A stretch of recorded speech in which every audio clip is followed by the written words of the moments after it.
कुछ और भी था जो धीरे धीरे पूरे गांव पर छा रहा था। इस बार कस्बे की ठंड कुछ अलग थी। ये सिर्फ मौसम नहीं था। गांव के बाहर पुराने बरगद के पेड़ के नीचे 4 लोग जलते हुए अलाव के सामने बैठे थे। यार, ठंड तो हर साल पड़ती है, लेकिन इस बार कुछ अलग लग रहा है। हाँ, सुबह जब खेत गया था, ट्रैक्टर स्टार्ट करते करते हाथ सुन्न हो गए थे। मौसम थोड़ा ज्यादा खराब है, बस बाकी कुछ नहीं है। कल रात मेरे साथ कुछ हुआ। ऐसा क्या हुआ था भाई? मैं सो रहा था, अचानक लगा किसी ने मेरा नाम लिया। घर में ही होगा कोई। आवाज बिल्कुल कान के पास थी और कमरे में मैं अकेला था। जरूर तुमने भूतिया फिल्म देखा होगा। डर अक्सर ऐसे ही शुरू होता है, धीरे धीरे, बिना आवाज किए। आज ठंड कुछ ज्यादा ही लग रही है। सिर्फ हवा नहीं, अंदर तक लग रही है। हाँ, आग जल रही है, फिर भी मन घबराया घबराया सा लग रहा है। कल भी ऐसा ही लगा था, जैसे कोई पास खड़ा देख रहा हो। अरे उधर देख, कोई आ रहा है। इतनी रात में कौन होगा इधर? अरे वो शंकर चाचा लग रहे हैं। चलो उनसे बात करते हैं।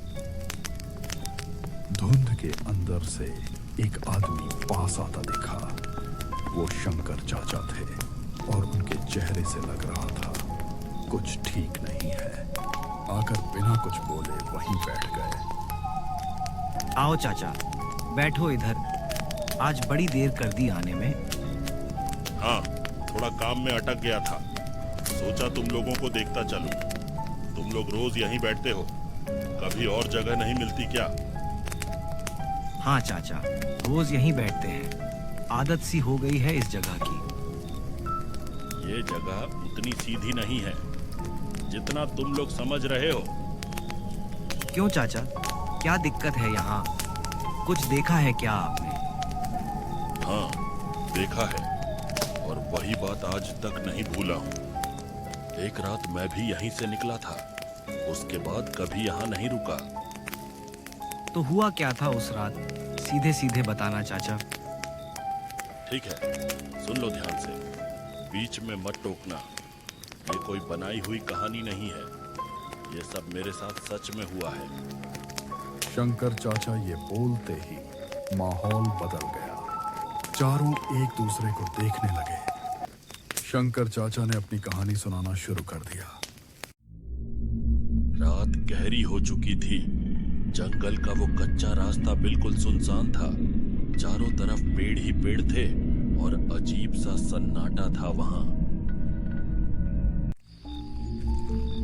मैं शहर से नौकरी करके लौट रहा था, थका हुआ था। बहुत देर हो गई थी उस दिन। आज जंगल कैसा अजीब लग रहा है। मौसी के घर रुक जाता तो अच्छा होता। आज मौसी भी बोल रहा था रुकने के लिए। गांव वाले कहते हैं जंगल से अजीब सी आवाज आती है। गांव वाले होते अजीब, मुझे उससे क्या, मैं अपने घर को निकलता हूँ। पर मैं चलता रहा और धीरे धीरे उसी रास्ते में अंदर जाता गया। मैं रास्ते पर चलते चलते अचानक रुक गया। पता नहीं क्यों, लेकिन मेरे पैर खुद ब खुद थम गए थे। मेरे सामने एक पीपल का पेड़ खड़ा था। हवा तेज चल रही थी। आसपास के सारे पेड़ जोर जोर से हिल रहे थे, लेकिन वो पीपल का पेड़, वो बिल्कुल स्थिर था, जैसे उस पर हवा का कोई असर ही नहीं हो रहा हो। और तभी मुझे एहसास हुआ कि वो पेड़ मुझे देख रहा है।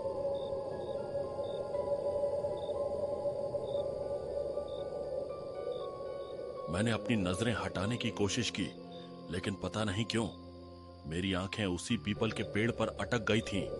अचानक हवा और तेज हो गई। बाकी सारे पेड़ जोर जोर से हिलने लगे, लेकिन वो अभी भी शांत था, बिल्कुल शांत। और तभी पीपल के पेड़ के नीचे कोई खड़ा था। एक औरत जैसी आकृति, उसकी पीठ मेरी तरफ थी।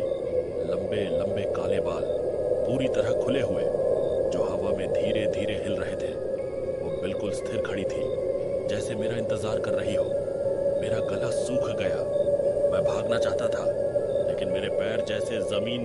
गए थे और फिर वो धीरे धीरे अपना सिर मेरी तरफ घुमाने लगी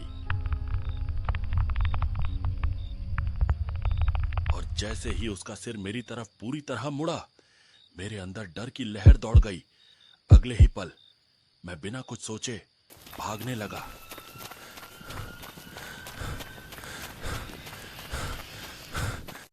मेरे कदम रुक नहीं रहे थे, मैं बस भाग रहा था, जितना तेज भाग सकता था, जैसे वो अभी भी मेरे पीछे है। मैंने एक बार भी पीछे मुड़कर नहीं देखा, क्योंकि मुझे पता था अगर मैंने पीछे देखा तो शायद मैं बच नहीं पाऊंगा। आखिरकार भागते भागते मैं एक चाय की दुकान पर पहुंच गया और हांफते हुए मैंने चाय वाले से पूछा, भैया गांव का रास्ता किधर है? तुम इधर जंगल से तो नहीं आए हो ना? रास्ते में उस पीपल के पेड़ के पास तो नहीं रुके थे ना? नहीं नहीं, मैं वहां नहीं रुका था। ठीक है। गांव का रास्ता सीधा आगे जाओ, फिर दाएं मुड़ जाना, मिल जाएगा। मैं चाय वाले से रास्ता पूछकर सीधे आगे निकल गया, अपने घर की तरफ बढ़ गया, लेकिन अंदर कहीं वो डर अभी भी बाकी था। उस रात तो मैं बच गया, लेकिन ये कहानी यहीं खत्म नहीं हुई। और आज भी वो पीपल का पेड़ उसी रास्ते पर किसी का इंतजार कर रहा है। एक गांव में 4 नए लड़के आए थे। नाम था राहुल, अमित, इमरान और विकास। सरकारी नौकरी के चलते इन चारों की पोस्टिंग यहीं के सरकारी क्वार्टर में हुई थी। 4 दोस्त एक छोटे से गांव में पिछले 1 महीने से रह रहे थे। दिन भर काम और शाम को वही छोटा सा कमरा, जहां उनकी जिंदगी बस रूम और ऑफिस के बीच सिमट कर रह गई थी। इस शांत जगह में वो चारों अक्सर ऐसे ही बैठकर अपनी जिंदगी, अपने काम और अपने हालात के बारे में बात किया करते थे। यार, 1 महीना हो गया इस गांव में आए हुए, लेकिन सच बोलूं तो अभी तक कुछ देखा ही नहीं यहाँ का। देखेंगे कैसे? सुबह निकलो तो सीधे ऑफिस, शाम को वापस आओ तो थक के हालत खराब, बस खाना खाओ और सो जाओ। सही में रोज वही रूटीन चल रहा है। हाँ, लाइफ थोड़ी फंसी फंसी लग रही है यहाँ। सोचा था गांव आएंगे तो थोड़ा घूमेंगे, एक्सप्लोर करेंगे, पर यहाँ तो रूम और ऑफिस के अलावा कुछ दिख ही नहीं रहा। और ये जगह भी थोड़ी अलग सी लगती है, शांत है लेकिन अजीब सी। वैसे तुम लोगों ने जंगल के बारे में सुना है? कौन सा जंगल?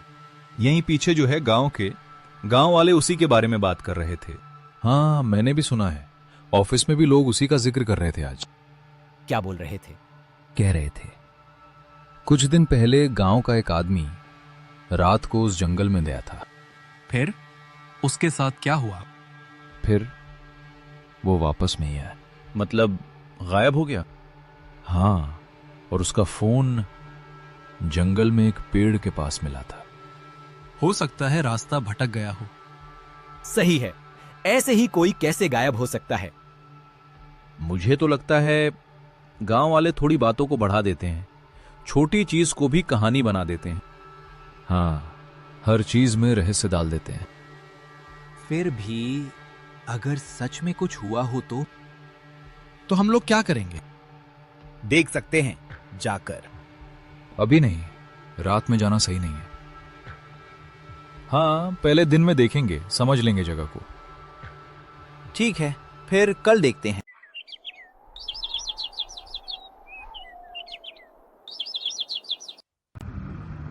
सुबह का समय था। चारों दोस्त अपने काम के लिए ऑफिस निकल गए, हर दिन की तरह। दिन भर चारों अपने अपने काम में व्यस्त रहे। समय कब निकल गया किसी को पता ही नहीं चला। शाम के 7 से 8 बजे राहुल, अमित और विकास अपने कमरे में बैठे थे। दिन भर का काम खत्म करके अब बस आराम कर रहे थे। आज तो काफी काम था, पूरा दिन निकल गया। हाँ, अब थोड़ा आराम मिल रहा है, लेकिन समीर अभी तक नहीं आया। शायद ऑफिस में काम रह गया होगा। उधर समीर अभी भी ऑफिस में था। वो अपने काम में पूरी तरह व्यस्त था। ऑफिस गांव से काफी दूर था और देर होती जा रही थी। धीरे धीरे आसमान पर काले बादल छा गए, बिजली चमकने लगी और मौसम अचानक बदल गया। कुछ देर बाद समीर का काम खत्म हुआ और वो ऑफिस से बाहर निकला। उसने काफी देर तक इंतजार किया, लेकिन उसे कोई ऑटो या सवारी नहीं मिली। आखिरकार वो पैदल ही निकल पड़ा।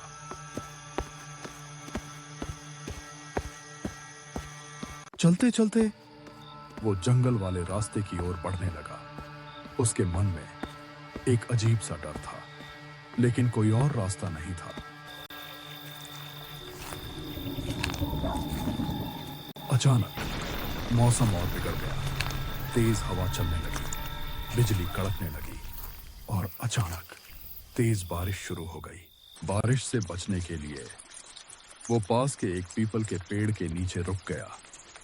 बारिश तेज होने लगी थी, लेकिन उस पीपल के पेड़ के नीचे अजीब सन्नाटा था। चारों तरफ पानी गिर रहा था, मगर जहां समीर खड़ा था वहां एक बूंद भी नहीं, जैसे वो जगह बाकी दुनिया से अलग हो। अचानक हवा रुक गई, पेड़ की पत्तियां भी स्थिर हो गईं और धीरे धीरे समीर के चारों तरफ धुंध फैलने लगी। समीर, तुम आ ही गए? मैं तुम्हारा इंतजार कर रहा था बहुत समय से।